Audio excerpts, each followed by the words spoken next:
Scotland సంస్థలు చేస్తున్న అరాచకాలను అరికట్టండి. TVT Scotland సంస్థలు చేస్తున్న అరాచకాలను అరికట్టండి. నా పేరు అమర్, ఏఐటీసీ అల్లూరు సీతారామరాజు జిల్లా కోకనగర్గా బాధ్యతను ఇస్తా ఉన్నాను. అయితే అల్లూరు సీతారామరాజు జిల్లా అరకు ఏరియా ఆసుపత్రిలో 32 మంది శానిటేషన్ కార్మికులు, 17 మంది సెక్యూరిటీ గార్డులు, అలానే పెస్ట్ కంట్రోల్ చెదల నివారణ కార్మికులు ఒక ఆయన. ఇంతమందికి స్కాట్లాండ్ అని సెక్యూరిటీ గార్డులకి సంబంధించినటువంటి ఒక ఏజెన్సీ, శానిటేషన్కి సంబంధించి టీవీటీ అనే సంస్థ ఒక ఏజెన్సీ, వీళ్ళని ఆధ్వర్యంలో నియమించుకోవడం జరిగింది.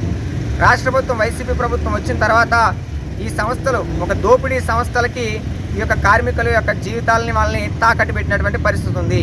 ఏమంటే 549 శానిటేషన్ వర్కర్స్ 549 జీవో ప్రకారం 16,000 రూపాయలు రావాల్సి ఉంటే వీళ్ళకి 11,200 రూపాయలు ఇచ్చేటటువంటి పరిస్థితి ఉంది. 43 జీవో ప్రకారం సెక్యూరిటీ గార్డులకి 12,688 రూపాయలు రావాల్సి ఉంటే వీళ్ళకి 8,333 రూపాయలు వస్తూ ఉన్నాయి. అంటే ప్రతి కార్మికుడి దగ్గర నుంచి గత మూడు సంవత్సరాలకు పైబడి ప్రతి కార్మికుడి దగ్గర నుంచి వీళ్ళు వేలాది రూపాయలు ఈ 3-4 ఏళ్లలో దోచుకున్నటువంటి పరిస్థితి ఈ 2 సంస్థలకే ఉంది. సరే, ఇచ్చేటటువంటి జీతంలో పిఎఫ్ ఏమైనా సక్రమంగా కడతా ఉన్నారా అంటే ఆ పిఎఫ్ కూడా సక్రమంగా కట్టకుండా వీళ్ళ జీతాల డబ్బులతోనే పిఎఫ్లు చూపించేటటువంటి పరిస్థితి ఈ సంస్థలు 2 సంస్థలు కూడా ఈ 2 దోపిడీ సంస్థలకి ఉన్నదని చెప్పి తెలియజేస్తా ఉన్నాం. అలానే వీళ్ళకి కేవలం 4 రోజులు మాత్రమే సెలవులు ఇస్తున్నారు, వేతనం సెలవులు. అలానే వీళ్ళ యొక్క సమస్యల ప్రకారం వీళ్ళకి కనీస హక్కుగా సెలవు దినాలు రాష్ట్ర ప్రభుత్వం ప్రకటించినవి కానీ జాతీయ సెలవులు కానీ వీళ్ళకి కూడా మంజూరు చేయాలని చెప్పి మేము డిమాండ్ చేస్తూ ఉన్నాం. అలానే వీళ్ళకి జీతాల విషయానికి వచ్చినప్పుడు శానిటేషన్ వాళ్ళకి 3 నెలల జీతం బకాయి ఉంది. సెక్యూరిటీ గార్డులకు సంబంధించి 4 నెలల జీతం బకాయి ఉంది. మరి ఏమన్నా సంస్థల వాళ్ళని అడిగితే మాకు బిల్లులు అవ్వలేదు అని చెప్పి మాటలు చెప్తా ఉన్నారు తప్ప ఈ యొక్క కార్మికుల యొక్క కష్టాలని అర్థం చేసుకొని వీళ్ళకి సకాలంలో జీతాలు వేయాలని చెప్పి ఆలోచన చేయడం లేదు.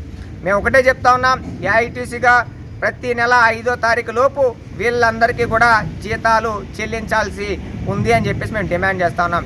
అలానే వీళ్ళు అన్నం తినేదానికి ఖచ్చితంగా ఒక భోజన వసతికి సంబంధించి ఒక గది ఏర్పాటు చేయాలి. కాసేపు అలసిపోయిన తర్వాత ఒక 10 నిమిషాలు రెస్ట్ తీసుకునేదానికి విశ్రాంతి గది ఏర్పాటు చేయాలని చెప్పి హాస్పిటల్లో మేము ఏర్పాటు చేయాలని డిమాండ్ చేస్తా ఉన్నాం. ఈ యొక్క సమస్యల మీద భవిష్యత్తులో వీళ్ళు కనుక ఈ 2-3 రోజుల్లో వీళ్ళ యొక్క జీతాల అంశం మీద ఇక్కడ ఉన్నటువంటి కార్మికుల సమస్యల మీద దృష్టి సారించకుండా నిమ్మక నీరెత్తినట్టు వ్యవహరించి నిర్లక్ష్యం చూస్తూ ఉంటే వీళ్ళు ఏం చేస్తారులే అని చెప్పి మీరు సమ్మగా కూర్చొని ఉంటే మాత్రం ఖచ్చితంగా చెప్తున్నాం, 2-3 రోజుల్లో మీరు ఈ సమస్యను పరిష్కారం చేస్తే భవిష్యత్తులో సమ్మెకి నోటీస్ ఇస్తామని చెప్పి ఈ సందర్భంగా ఈ 2 సంస్థలకి హెచ్చరిక చేస్తున్నాం. అలానే రాష్ట్ర ప్రభుత్వం కూడా స్పందించి ఈ యొక్క కార్మికులకి కనీస వేతనంగా అందాల్సినటువంటి జీతం 16,000 అందాలి కదా, ఆ అందకుండా ఎందుకుందనే దాని మీద పర్యవేక్షణ లేబర్ కమిషనర్ గారు కూడా ఆలోచన చేయాలని చెప్పి ఒకవైపు లేబర్ కమిషనర్ కూడా మేము ఒక వినతి రూపంలో తెలియపరుచుకుంటా ఉన్నాం. కాబట్టి వెంటనే ఈ యొక్క బకాయి జీతాలు వెంటనే చెల్లించని ఎడల ఖచ్చితంగా మేము భవిష్యత్తులో సమ్మెకి వెళ్తామని చెప్పి ఈ సందర్భంగా తెలియజేస్తా ఉన్నాం.